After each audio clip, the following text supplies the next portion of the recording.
1/4 kilo അളവിൽ chicken മതി നല്ല കിടിലനായിട്ടുള്ള ചിക്കൻ നഗറ്റ്സ് തയ്യാറാക്കി എടുക്കാൻ വേണ്ടിയിട്ട്. പുറം ഭാഗം നല്ല ക്രിസ്പി ആയിട്ടുള്ള, ഉൾഭാഗം നല്ല സോഫ്റ്റ് ആയിട്ടിരിക്കുന്ന നല്ല കിടിലനായിട്ടുള്ളൊരു ചിക്കൻ നഗറ്റ്സ്.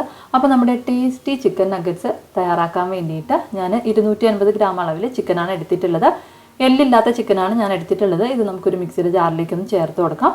ഇനി ഇതിലേക്ക് 1 ടീസ്പൂൺ അളവിൽ മുളക് പൊടിയും 1/2 ടീസ്പൂൺ മല്ലിപ്പൊടിയും 1 ടീസ്പൂൺ അളവിൽ കുരുമുളക് പൊടിച്ചതും ആവശ്യത്തിനുള്ള ഉപ്പും കൂടെ ഒന്ന് ചേർത്ത് കൊടുക്കാം. ഇനി ഇതിലേക്ക് 1 സ്പൂൺ അളവിൽ ബ്രെഡ് ക്രംസും 1 മുട്ട നന്നായിട്ടൊന്ന് പതപ്പിച്ച് വെച്ചിട്ടുണ്ട്, അതിൽ നിന്ന് 1 സ്പൂൺ അളവിൽ കൂടെ ഒന്ന് ചേർത്ത് കൊടുക്കാം. ഇനി ഇതിൻ്റെ കൂടെ തന്നെ 2 അല്ലി വെളുത്തുള്ളി കൂടെ ഒന്ന് ചേർത്ത് കൊടുക്കാം. ഇനി നമുക്കിത് പൾസ് മോഡിൽ വെച്ചിട്ട് നന്നായിട്ടൊന്ന് അരച്ചെടുക്കാം.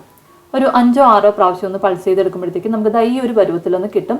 ഇനി നമ്മൾ അരച്ചെടുത്തിട്ടുള്ള ചിക്കൻ നമുക്ക് കുറേശ്ശെയായിട്ട് കയ്യിലൊന്ന് എടുത്തൊന്ന് ഷേപ്പാക്കി എടുക്കാം. ആദ്യം ഒന്ന് ഉരുളയാക്കി എടുത്തതിന് ശേഷം ഉള്ളം കയ്യിൽ വെച്ചിട്ട് ഇതുപോലെ ഒന്ന് പ്രസ് ചെയ്തൊന്ന് ഷേപ്പാക്കി എടുക്കാം. അതിനുശേഷം നമ്മൾ ഷേപ്പാക്കി എടുത്തിട്ടുള്ള ചിക്കൻ നമ്മൾ കലക്കി വെച്ചിട്ടുള്ള മുട്ടയിലൊന്ന് മുക്കിയതിന് ശേഷം ബ്രെഡ് ക്രംസ് വെച്ചിട്ട് ഒന്ന് കോട്ട് ചെയ്ത് എടുക്കാം. ഇതുപോലെ നമുക്ക് ബാക്കിയുള്ള എല്ലാ ചിക്കനും ഒന്ന് ഷേപ്പാക്കി ഒന്ന് ബ്രെഡ് ക്രംസ് വെച്ചിട്ടൊന്ന് കോട്ട് ചെയ്തെടുക്കണം. അതിനുശേഷം നമുക്ക് എണ്ണയിലേക്ക് ഇട്ടൊന്ന് ഫ്രൈ ചെയ്തെടുക്കാം. എണ്ണ ഒരു മീഡിയം ഫ്ലെയിമിൽ വെച്ചിട്ട് വേണം ഇതൊന്ന് ഫ്രൈ ചെയ്തെടുക്കാനായിട്ട്. ഒരു സൈഡ് ഒന്ന് വെന്ത് കഴിയുമ്പോഴത്തേക്കും നമുക്കിതൊന്ന് മറിച്ചിട്ട് കൊടുക്കാം.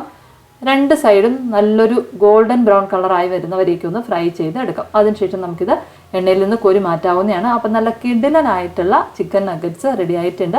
അപ്പോൾ നിങ്ങൾക്ക് വീഡിയോ ഇഷ്ടപ്പെടുകയാണെങ്കിൽ ലൈക്ക് ചെയ്യാനും ഷെയർ ചെയ്യാനും സബ്സ്ക്രൈബ് ചെയ്യാനും മറക്കല്ലേ.